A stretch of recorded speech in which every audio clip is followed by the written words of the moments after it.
என்னோட அனுபவத்துல சொல்ற திருநங்கைகள் வந்து எப்பவுமே ஒரு தனி மரம் மட்டும்தான். அவங்க தோப்பாலாம் மாற முடியாது. தனி மரம் தான், இது தோப்பு ஆகாது.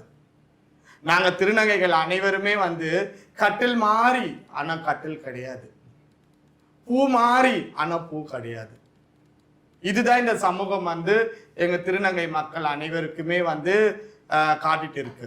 நாங்களும் எவ்வளோ போராடுறோம், நாங்களும் ஒரு பொண்ணு தான், எங்களாலேயே எல்லாமே பண்ண முடியும் அப்படின்னு நிறைய விஷயங்கள் நாங்கள் வந்து போராடி போராடி போராடி வெளியே வந்துட்டே இருக்கோம். ஆனால் ஏதாவது ஒரு வகையில் இந்த சமூகம் வந்து எங்களை பின்னால் இழுத்துட்டே தான் இருக்கு. நாங்களும் போயிட்டே தான் இருக்கோம். அதுக்கு வைஷ்வை கூட ஒரு முன்மாதிரி.